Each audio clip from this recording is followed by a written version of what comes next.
Ya pemirsa, terima kasih Anda masih bersama kami di program Pilkada Serentak 2024 dengan tema kali ini adalah rakyat atau pemimpin pilihan rakyat. Dan dalam pemilu ini selain ada pertarungan ya pemirsa antara calon pemimpin atau kepala daerah, ada pula pertarungan lembaga survei ini. Lembaga survei bertarung juga untuk menunjukkan tingkat kepercayaan hasil survei mereka dengan metodologi masing-masing tentunya. Lalu berdasarkan lembaga-lembaga survei tersebut, siapakah calon yang terpilih sebagai gubernur dan wakil gubernur? Kita akan membahasnya bersama Direktur LSKP LSI Deni JA, Sunarto Cipto Haryono. Selamat sore. Selamat sore, Mas Sunarto. Terima kasih sudah bergabung bersama kami. Siap. Dan melalui sambungan Zoom juga telah hadir. Baik, Pak Pangi Syarwi, Foxpol Center Research, Direktur Eksekutif dari Foxpol Center Research. Halo, selamat sore Pak Pangi.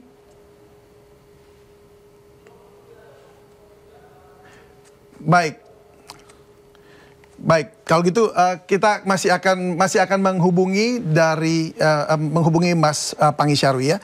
Tapi kita akan bincang-bincang dulu dengan Mas Sunarto. Mas Sunarto, ini agak mengejutkan bahwa di Pilkada DKI Jakarta ada angka yang cukup mengejutkan, yaitu di nomor 2 ya, khususnya Darmakun itu melesat di angka 10% sementara ini. Apa tanggapan Anda mengenai hal ini? Ini angkanya agak sedikit meleset dari yang perkiraan-perkiraan sebelumnya, survei-survei.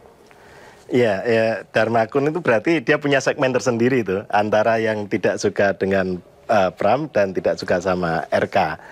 Itu punya pilihan segmen tersendiri. Kan teori konspirasi dan lain-lain itu kan ternyata ada juga penggemarnya gitu. Oh begitu ya. Oh jadi memang karena teori konspirasi yang elit global dan segala macam seperti itu. Ya artinya dia punya penggemar tersendiri lah di Jakarta. Oke, tapi apakah itu memang meraih dari swing voter atau meraih dari mana? Ya, pasti kalau dalam survei, swing voter yang tersisa di terakhir itu adalah bola liar. Jadi dia bisa beralih kemanapun tergantung kesukaannya kemana di paruh akhir setelah survei itu sampai ke hari H. Oh begitu ya. Jadi ini memang kita belum tahu sebenarnya siapa yang memilih. Dia hanya memang lebih jelasnya. Yang pasti itu segmennya gitu. Segmennya itu adalah yang tadi itu ya, suka dengan yang apa yang disampaikan tadi soal elit global. Oke, tapi kalau kita lihat misalnya di angkanya antara Pram Rano dan juga RK Suswono. Ini angkanya terpaut berbalik cukup jauh, walaupun selama ini survei juga menunjukkan nomor 3 lebih unggul. Tetapi ini terpautnya cukup jauh. Apa menurut Anda penyebabnya? Ya, berarti pertemuan antara Pramono dengan Anies itu memberikan hasil ya. Karena bagaimanapun Anies ini mantan gubernur yang masih memiliki hati di masyarakat. Di beberapa hasil survei ketika ditanyakan bagaimana kinerja gubernur semasa Anies, itu lebih dari 75% puas masyarakat. Artinya kalau Anies pun mencalonkan diri, udah pasti dia akan leading. Nah kalau dia tidak mencalonkan diri, otomatis dia bisa mengendorse orang yang memang di-endorse gitu. Dan dalam hal ini ketemulah Pramono Anung. Tapi memang sesignifikan itu memang? Ya cukup signifikan. Endorser dari gubernur sebelumnya yang masih cukup berpengaruh. Intinya kan gini, dalam survei itu di mana incumbent ya kalau dia masih menjabat, persepsi terhadap kinerjanya tinggi, dia pantas mencalonkan diri. Nah, ketika dia tidak mencalonkan diri, kan dia bisa merekomendasikan orang yang memang diinginkan gitu. Itu terjadi hampir di seluruh daerah. Baik. Nah, kalau misalnya kita lihat sebenarnya kan dukungan untuk RK itu nggak kaleng-kaleng juga ya. Artinya itu ada Pak Jokowi di situ, ada Pak Prabowo di situ. Ini ada persoalan apa sehingga akhirnya boosternya nggak jalan begitu? Perlu digarisbawahi pertama, pengaruh Jokowi di DKI sama pengaruh Jokowi di Jawa Tengah itu beda. Kalau di Jawa Tengah Jokowi masih punya akar yang kuat ya, karena pertama tim-tim sukses dan lain itu masih eksis di sana. dan dia berasal dari lingkungan situ. Jadi pengaruhnya lebih berasa di Jawa Tengah. Nah, kalau di DKI itu kayak semacam trade off itu. Kan kita paham lah, di awal-awal itu kan ada rivalitas antara Jokowi dengan Anies lah. Iya, gitu. betul. Artinya kehadiran Jokowi itu apakah menambah elektabilitas atau mengurangi gitu loh. Karena kalau diasumsikan pendukung Pramono sebagian itu anak abah gitu, otomatis itu rivalnya Jokowi gitu. Nah, yang kedua, ini masalah mesin partai. Saya melihat di DKI ini Kim Plus itu tidak dalam kapasitas terpasang ya, tidak dalam mesinnya optimal. Mungkin untuk masalah mesin optimal, Kim Plus kita tunda dulu sebentar, abis ini. Tapi yang Anda katakan tadi bahwa anak abah ya, kemudian itu efektif sekali di Jakarta. Tapi kan PKS di Jakarta juga sangat kuat. Enggak, PKS justru di PKS itu di hasil survei kita itu tidak linier ke Suswono gitu. Jadi terbelah juga. Oh, jadi begitu. Ini terbelah ya pilih. Iya. Kenapa bisa terbelah? Apakah karena memang mereka merasa, maksudnya ikatan batin lah istilahnya begitu kurang kuat, atau memang ideologi gitu? Ya, sebetulnya kan ada dua faktor ini, faktor figur dan faktor mesin ya. Kalau kita bilang faktor mesin berarti PKS dalam hal ini kurang maksimal. Kalau faktor figur berarti figur yang dijual itu kurang mendapatkan tempat di konstituen gitu. Oke. Nah, kemudian kan setelah anak abah itu merambat ke sana, kan otomatis ada pilihan gitu. Ada pilihan. Nah, makanya itu menjadi alternatif. Jadi ya itu tadi bicara lagi soal mesin. Jadi ini kan kita bilang antara mesin melawan figur gitu. Baik, nanti kita akan bahas soal mesinnya ini ya. Baik, dan pemirsa sudah bergabung juga bersama dengan kami dalam sambungan Zoom peneliti Carta Politika Mas Nahrudin. Selamat sore Mas Nahrudin. Sore Mas David. Waduh, gimana Mas? Anda melihat untuk Pilkada Jakarta dulu nih. Kita lagi bincang-bincang soal hasilnya yang kalau 3 dan 1 oke lah. Kelihatan ada perbedaan dari sejak survei sebelumnya. Tetapi ini yang nomor 2 justru malah naiknya cukup tinggi. Ya, kalau kita lihat memang dari beberapa hasil survei ya, memang untuk urutan ya, secara urutan kita sudah bisa prediksi ya, bahwa yang akan di urutan pertama itu Mas Pram dan Bang Dul, lalu berikutnya di urutan kedua itu ada Ridwan Kamil, lalu Suswono, lalu di peringkat ketiga itu ada Dharma dan Kun, ya kan. Tapi yang menjadi menarik tadi yang Mas David sampaikan bahwa memang kenapa ini Dharma dan Kun ini bisa sampai 10% ya? Ya kalau kita lihat mungkin ya, satu ada faktor pembeda ya ketika penyampaian visi misi dan debat. Ini kan Pak Dharma dan Kun ini selalu punya gimmick, selalu punya sesuatu yang disampaikan secara berbeda dengan paslon-paslon lain. Sementara juga mungkin kalau analisa saya. Ini gimmick elit global atau bagaimana maksudnya? ya di luar gimmick elit global juga ada beberapa program yang yang meniadakan lampu merah, lalu ada kolam pipi monyet. Itu kan sesuatu yang unik ya bagi masyarakat Jakarta ya. Sesuatu yang disampaikan yang baru. Sementara paslon lain, paslon 1 dan paslon 3 itu kan kalau kita lihat hanya mengakomodir kepentingan masyarakat. Tapi dalam hal penyampaian atau bahasanya itu kan bahasa-bahasa yang cenderung normatif lah, yang biasa-biasa saja. Lalu kalau Pak Dharma ini kan cenderung unik, menarik gitu loh. Ya mungkin juga selain itu ada juga faktor di mana masyarakat Jakarta ada ketidakpuasan tersendiri ya terhadap pilihan-pilihan partai politik ya, dengan menyodorkan misalkan Pak Ridwan Kamil dan Suswono, lalu berikutnya ada Pak Pramono dan Bang Dul. Mungkin juga ada antipati masyarakat terhadap partai politik sehingga memilih pasangan Dharma Kun sampai di angka 10% ini.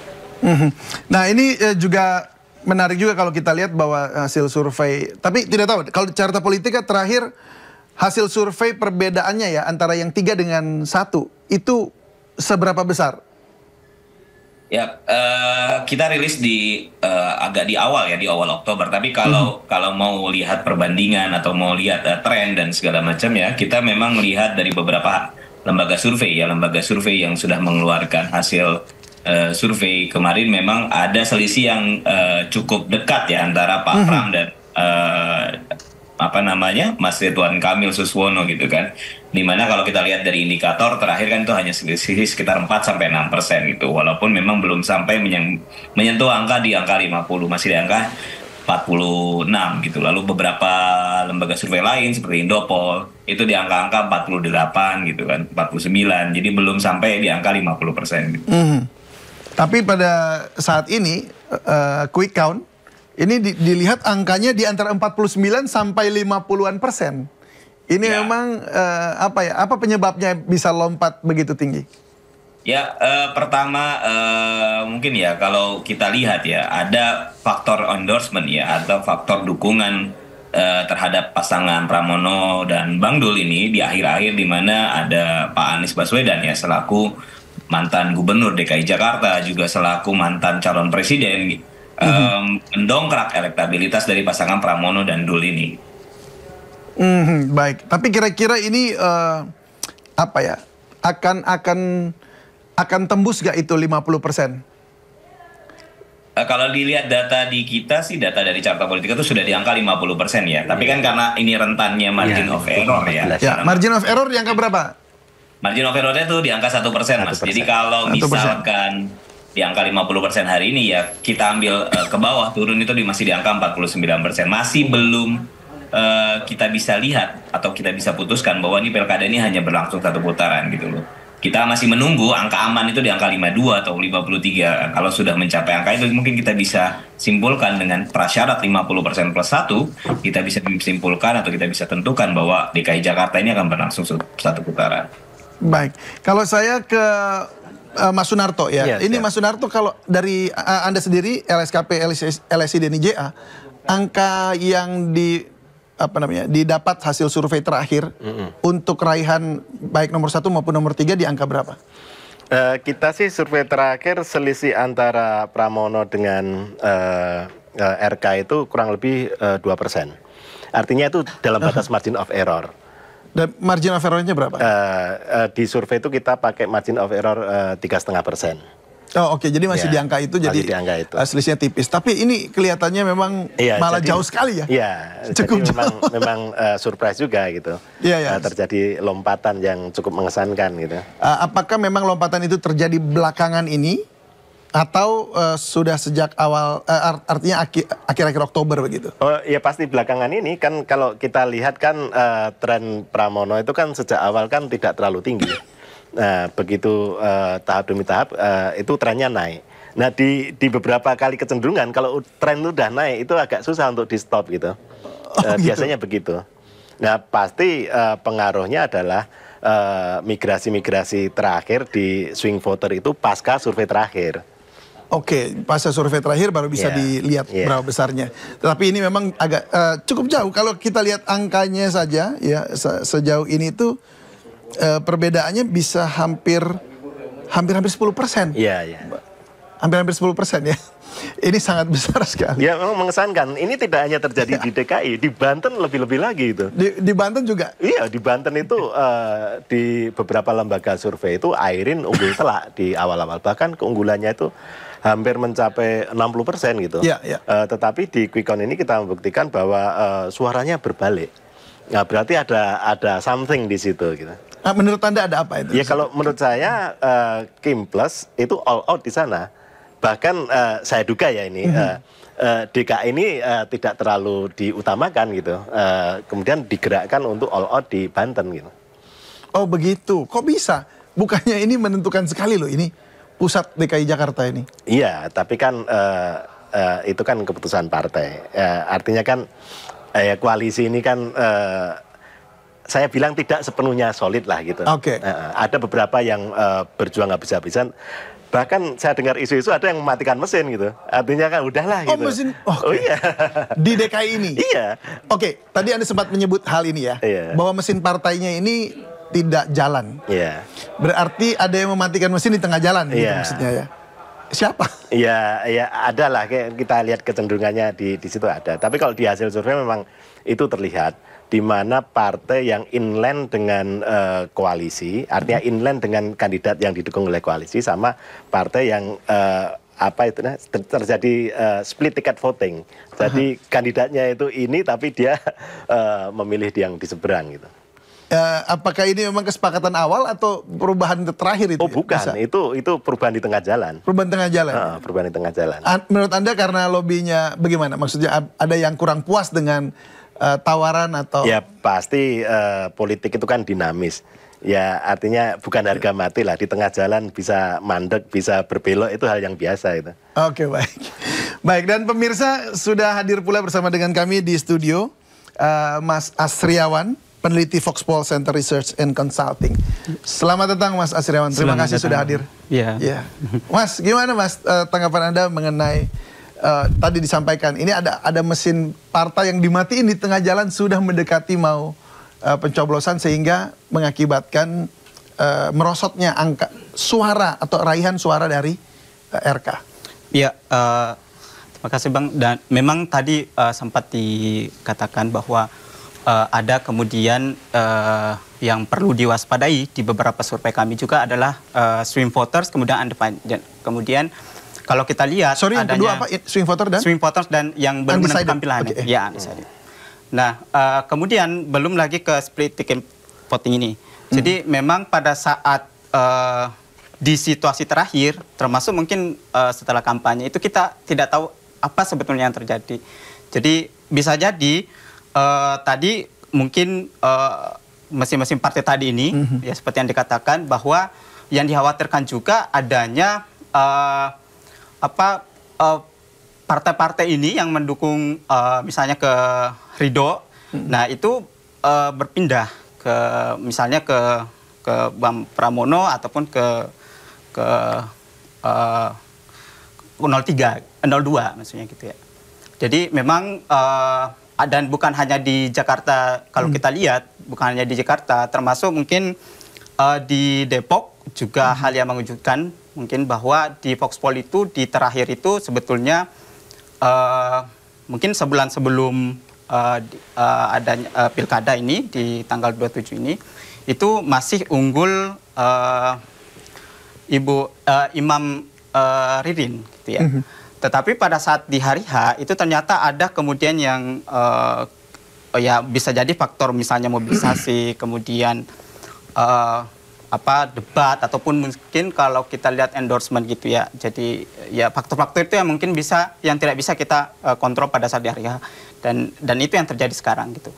Baik. Nah, kalau kembali ke yang Pilkada Jakarta, maka apa yang Anda lihat dari angka-angka yang cukup mengejutkan ini, karena dari nggak tahu kalau survei terakhir Anda, berapa disparitas atau ya selisih angka antara 1 dan 3?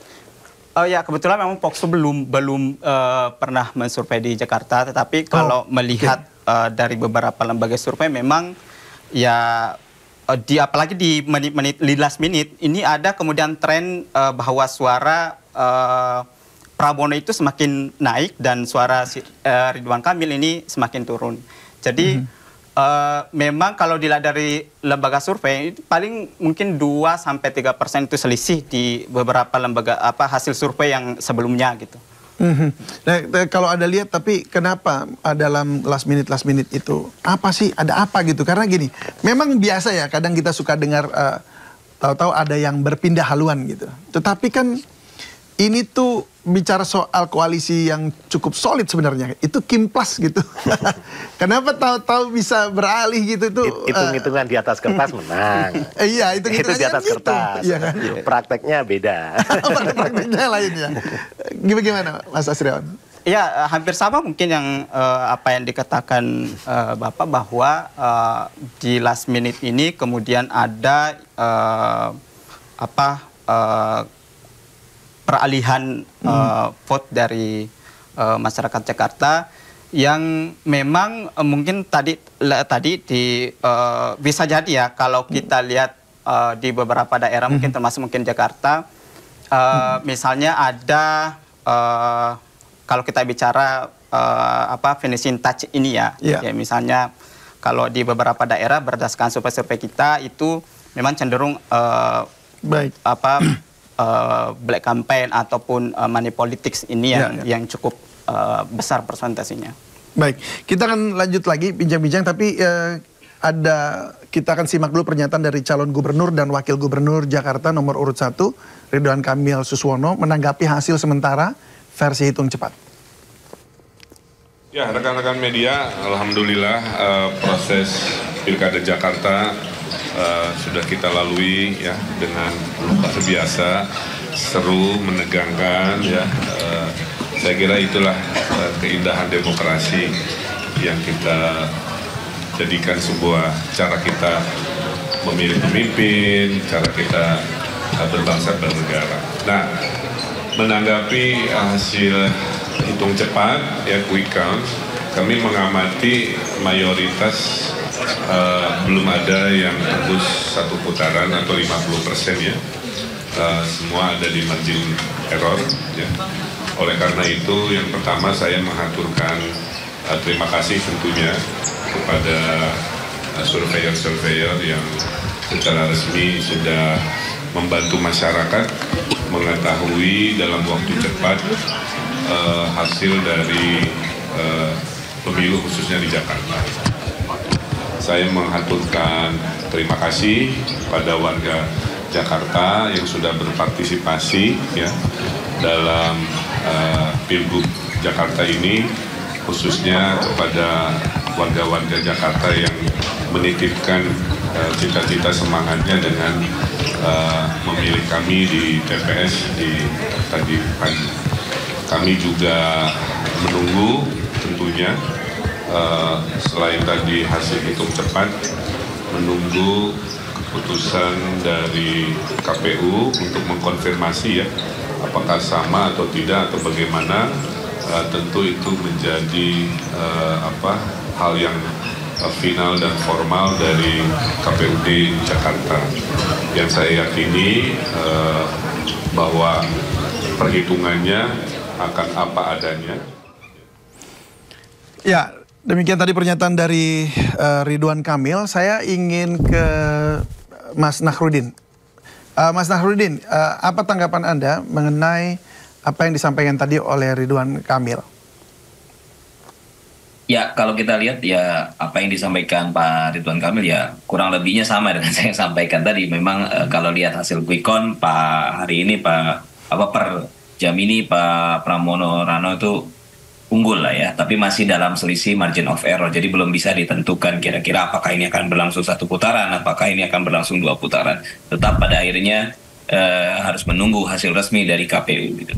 Baik, tapi kalau dari angka bahwa suara yang masuk rata-rata untuk quick count ya dari lembaga survei itu sudah di atas 90%. Apakah akan ada perubahan yang signifikan? Kalau kita lihat dari stabilitas data ya belum ada perubahan signifikan ya, akan sulit terjadi perubahan signifikan ya, hanya karena tinggal menunggu. Kalau di data kami itu hanya tinggal di 2% ya, kurang dari 2%.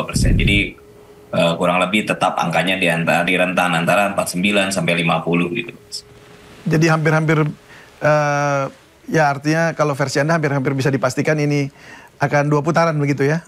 Ya menurut hasil hitung cepat ya, tapi kita belum tahu lagi. Kita harus menunggu lagi hasil resmi KPU-nya. Nah, Anda sendiri gimana menanggapi tadi yang disampaikan Mas Sunarto dan juga Mas Asriawan bahwa ini ada yang mendadak matiin mesin atau mungkin bahkan mesinnya di swap ke tempat lain? Ya kalau pernyataan mematikan mesin ya, bisa disinyalir seperti itu ya. Ada beberapa partai pendukung yang pada akhirnya tidak all out ya, dalam artian tidak all out mendukung pasangan Ridwan Kamil dan Suswono. Bisa dilihat dari berbagai faktor ya. Mungkin ada komunikasi yang tidak berjalan dengan baik antara masing-masing pendukung, atau memang kecenderungannya ketika melihat perjalanan elektabilitas dari Pak Ridwan Kamil ini, kecenderungan penurunannya agak lebih cepat dibandingkan kenaikannya atau penjagaan stabilitas keunggulannya terhadap pasangan-pasangan lainnya, sehingga